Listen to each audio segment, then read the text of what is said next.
Fallout 5 is happening. There is no way to deny that work is being done on Fallout 5 and it's going to be sooner than most people expect. In fact, it looks to be exactly in line with what I predicted. And if you don't know what that is the fact that Bethesda is not giving any return on investment for Microsoft, so Microsoft is going to rush the creation of games. Microsoft is not going to allow Bethesda to just muck around with Elder Scrolls 6 for 10 more years, and then after 30 more years, we're going to maybe see Fallout 5. No, they're going to expedite the process a lot. And I think this is exactly what we're seeing.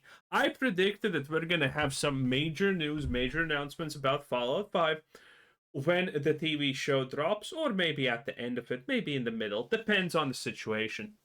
But in any case, it's happening. And if you are a true Fallout fan, you don't want this.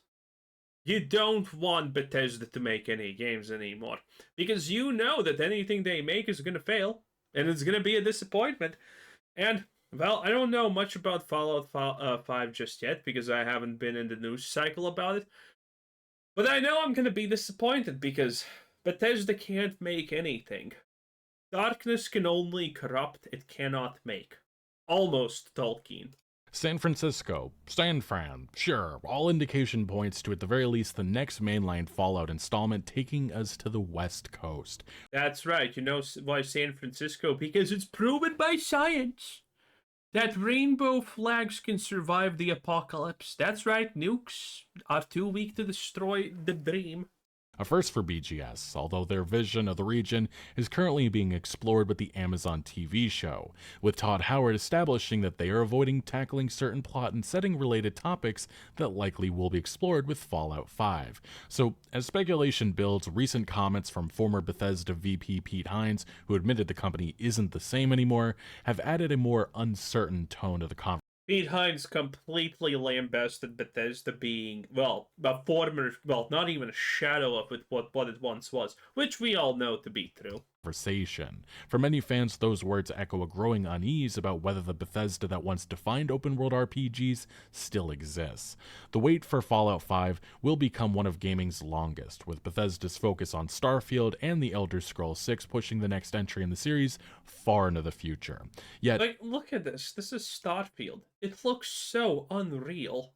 It looks like no one would ever choose to make something like this. No one would ever choose to live here. It would be depressing. Look at this. It's just depression in its finest. the next entry in the series far into the future. Yet, despite the absence of an official sequel, Bethesda has kept the franchise going in the form of the popular Amazon TV show and an online live service that has certainly had its ups and downs. More noteworthy, though, is how the Only downs, please. It's Fallout 76. It is one of the worst, most disappointing games ever.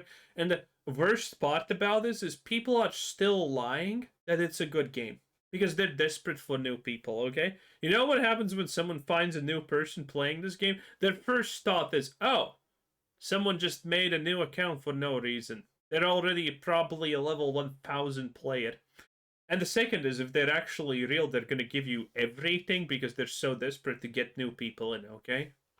Fallout community continues to keep the wasteland alive through sheer passion and creativity. Massive fan projects like Fallout London have effectively delivered a full-scale new game, offering fresh settings, stories, and factions that rival Bethesda's own efforts. And with Fallout Bakersfield on the horizon, the modding scene shows no signs of slowing down. These ambitious works not only preserve interest in the series, but also demonstrate how deeply fans understand and care for the world of Fallout, often pushing its ideas further than the studio that is popular. I mean, Fallout London, unironically, is the only Fallout mod that, well, a reprehensive recreation mod that actually has been good.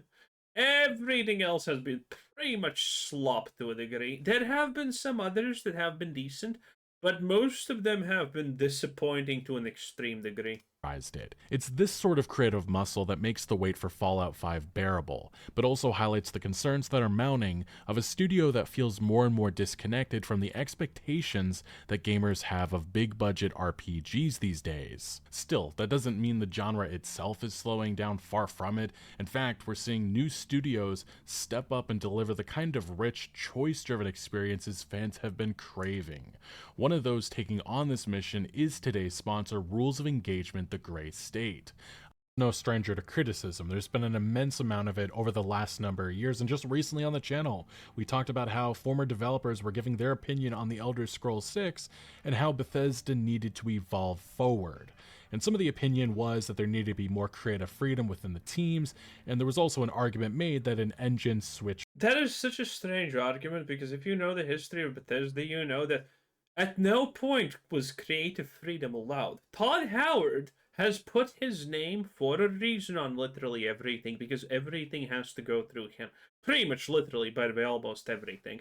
Any major change, Todd Howard needs to sign off on it. Any story beat, Todd Howard, that's right. The snake oil salesman that we don't even know if is actually called Todd Howard. That's still a mystery. No one knows. But yeah, Bethesda has never actually had creative freedoms to that degree, and it's obviously never going to have now that it's a larger entity. Was necessary. There's definitely been some very divided opinions on Bethesda, especially in these modern times, as their games just have not delivered in the way that a lot of people had hoped for. And look, the discussion has not just been on the engine or creative freedom, it's also just been on the overall quality of writing. Well, listen, at least we can pipe Piper, you know what I'm saying? And the design of these games. This has been one of the core complaints, and it's not going away. But one more criticism that we actually heard recently came from the Fallout co-creator Tim Cain, who acknowledged Bethesda made the franchise bigger, but he would have done things differently. Did they expand it the way I would have? No, not at all. That's okay. Oh, come on. He's saying that in a... Tim Cain is currently saying literally anything and everything he needs to, so he gets into the good graces of Bethesda and they actually get on board him for a Fallout project. Tim Cain is a good leader. Tim Cain is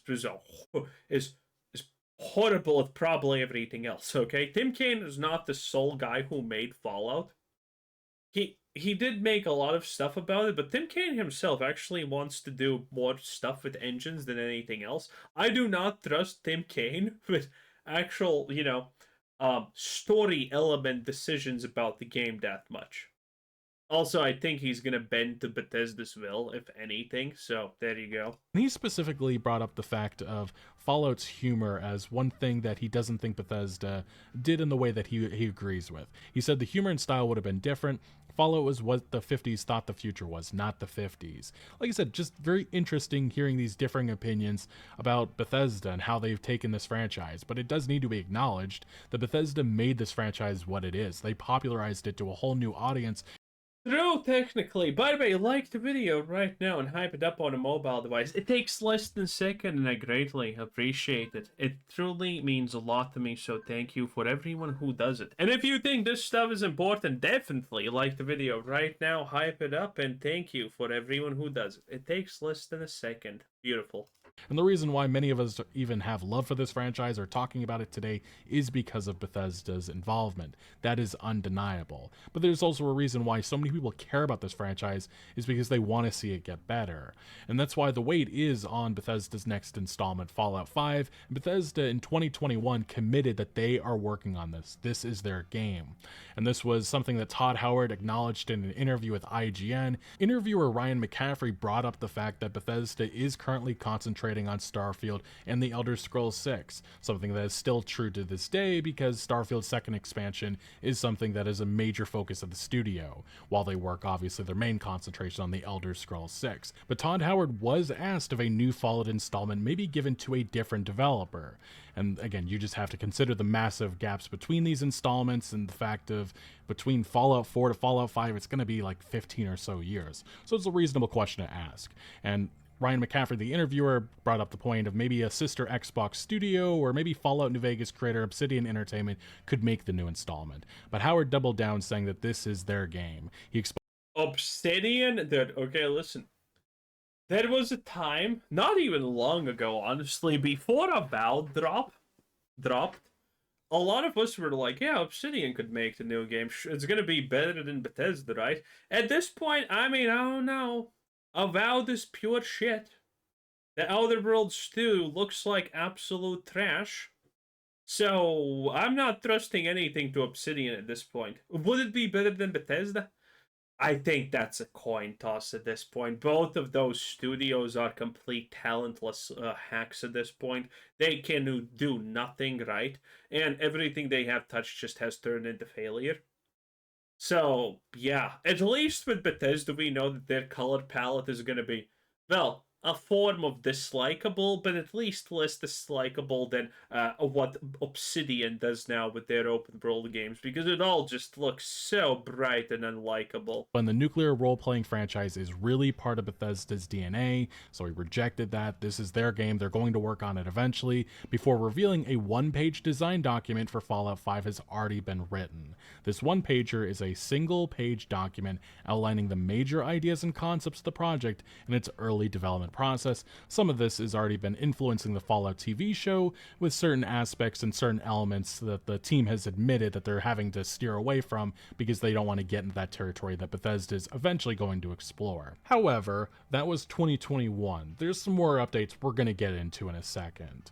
But besides Fallout 5, in an official capacity, what are we looking at in terms of new installments? There really is just not a lot to go off of. In 2022, we actually had hope. It was the fact that Fallout New Vegas 2 was reportedly in very early talks at Microsoft. This was some very interesting claims going around, but in 2025, I am so 100% certain that Todd Howard literally put his foot down and said, Microsoft, if you're going to do this, if you're going to force a Fallout New Vegas 2, I'm leaving and I'm destroying everything that I can on the way out.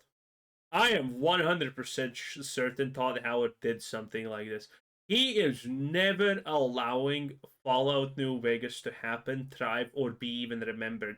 We are never getting a Fallout New Vegas remaster. Todd Howard will make heaven and earth split before anything gets done with that. Earlier on in the year, Coldwater was thrown all over this possibility from Fallout New Vegas writer Chris Avellone. He was a major developer at Obsidian. He also co-founded it. And he said specifically that, I could be wrong, but from what I've heard, if it's happening, it ain't Obsidian. I know the rundown of their upcoming titles and franchises. And also just important to understand that the New Vegas team that made that game all those years ago, very different than the Obsidian that exists here in 2025. Now, Todd Howard has talked about some of the limitations he has with the Fallout franchise. This has kind of driven crazy a lot of fans of Fallout, because he has pretty much just made clear Fallout is America. That's it.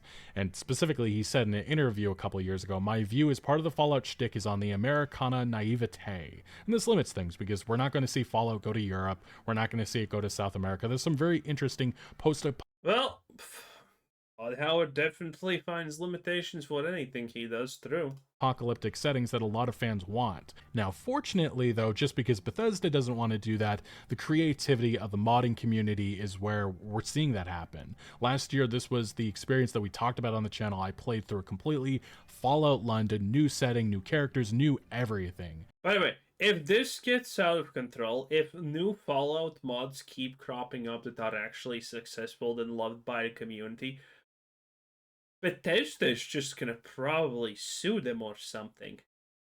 There ain't no way Bethesda's gonna allow this. Before every major changing mod that was supposed to be a big deal has came out, Bethesda has accidentally, some magically how, dropped a patch that completely ruins the launch of the mod, makes it unplayable, pushes it back for literally a year, or does something like that. Every single time. This has happened like 2 or 3 times now. Right before the drop of the of some kind of big thing, Bethesda just drops a massive patch that completely breaks the game, makes everything worse, and then the mod can't be used. It's ridiculous. Bethesda is gonna start again. Bethesda, I definitely feel that Bethesda could start like trying to sue people even at this point. One of the best modding experiences I have ever played. It could honestly be the best. It was just a massive game-sized expansion that had a really unique setting, unique design, and it really was up there with the quality that we've seen out of Bethesda for the longest time. I don't know if that says more about Bethesda or the modding community. You can decide on that. But even just recently, we saw that Fallout London actually got a big DLC with 80 new NPCs, 30 new quests, a bunch of other stuff, and Oh yeah, wow. thousands of bug fixes and improvements. This is what I mean. I did not know this. Wow. The creativity coming from the mod community is one of the big things that is keeping this franchise alive and thriving. And it's not even just stopping there, because while Fallout London blew me away last year, we just got a trailer and an announcement that Fallout Bakersfield is going to be possibly releasing in 2027. This is an entire remake built in Doom, and it just got a new trailer. It's an ambitious fan-led project to recreate the original 1997 RPG Ghoul City and the GZ Doom engine, basically boomer shooter Fallout. And like I said, the reviews of this footage and the gameplay you see on the screen, it was glowing. Games Radar saying a Doom-based Fallout fan game has emerged after a 3-year absence, and it looks like the best Fallout in over a Oh, decade. PC Gamer pretty much said the same thing. It's this looks hype. downright nuts how good this fan remake of Fallout 1 in Doom looks, and I'm begging Bethesda to take note. And PC Gamer furthermore says, I've not found it. What I have found is one of the most delicious and faithful recreations of the original Fallout 5 and first person that I've ever had the pleasure of seeing. The 3D Fallouts of the Bethesda and Obsidian era have never quite captured the grimy, pulpy aesthetics of the original games, a limitation of the engine as much as anything, I think, but GZ Doom is an absolute perfect match for it. The way the ghouls of Necropolis melt into puddles of gore and goo when set upon by our heroic protagonist is pitch perfect, a startlingly effective recreation of the isometric original just transplanted to ground level. There's even a bit where he misses despite a 94% chance of hitting. We are home. And like this is the That's true. Oh my god. That 98%, 94% chance of hitting and it just misses, and then every shot misses because reasons. Oh my lord. innovation, the creativity And that 20% when all five bullets just go right in. that the Fallout franchise and Bethesda really has been missing for a while now. And this has been one of my core complaints with the franchise. It's not just writing, it's not just design. It's the fact that Bethesda and really just a lot of this AAA games industry cannot think outside of the box. And Todd Howard already said in the past, we're not going to be getting a Fallout 1 remake, Fallout 2. He doesn't believe in that. He does not want to do any of that. This is something that he said in 2024, just last year. I mean, most people don't know Fallout beyond Fallout 3. Well, before Fallout 3, I should say. So, I think it's actually reasonable, but that Bethesda doesn't do it. I wouldn't be that excited if Fallout 1 or 2 remake. I know there are people who definitely would be, but that is truly kind of a niche thing. He ruled it out in an interview with Mr. Matty Plays. He said the main priority for us is to make sure they are available and you can still play them.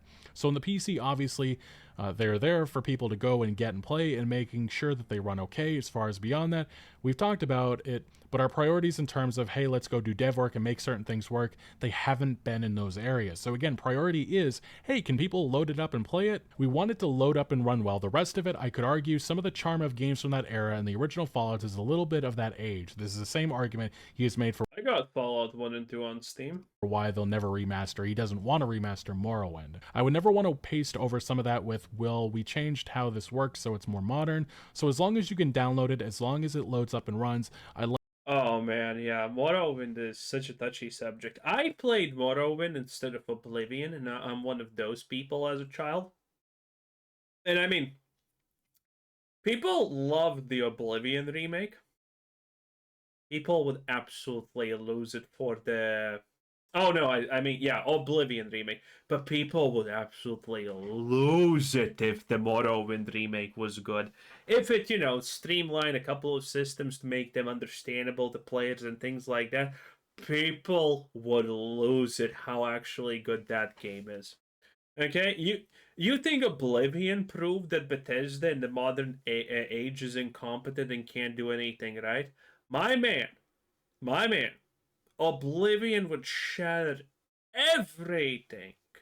like people to experience it the way it was. Now, while Bethesda has rejected this, maybe Microsoft feels differently. It's important to understand that Virtuous was the main developer behind this year's Oblivion remaster, so maybe Microsoft goes around them, finds another studio, maybe In Exile, maybe Obsidian works on something like this, but this is the creativity. This is something that the franchise desperately needs, and it's just crazy that the modding community continues to deliver in ways that Bethesda can't here in 2025, and it's crazy for a studio that employs like 1,000 or so developers. But this is just one of the many problems I have with modern BGS. Another one was specifically what happened with Starfield's Shattered Space expansion. That was one of the worst expansions I have ever played. It was truly the worst expansion for the worst game. I don't know about you, but I think that checks out. just dreadful.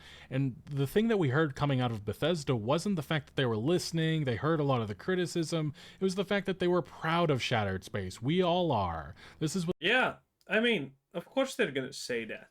If you don't know, most people don't know, but Shattered Space, they literally just doubled and quadrupled down on the things that people did not like about Starfield. They literally listened to your critiques, said, no, F that, we're not interested, and then just doubled down on the wrong decisions that they made. That's Shattered Space in a nutshell. Complete mockery.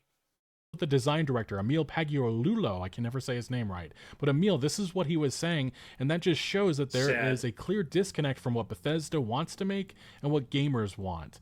And Emil just seems insane. Like I said, the fact that we're getting this only from the modding community. He went on a Twitter tirade because Elon Musk, by the way. And he has went on multiple Twitter tirades, by the way, attacking fans and other people. Really calls into question the future of this franchise. Now, with new installments, a lot of uncertainty with that, but we do know that this has been a rumor for a long time. Fallout 3 Remastered, it was just leaked again from an insider who said that it's too early in Fallout 3 Remaster is happening. It's Todd Howard's second baby after Starfield. Maybe now it's his only baby because Starfield failed so unanimously, amazingly. So, you never know. You never know. In any case, that was Legacy Kill HD 10 out of 10. Bye bye.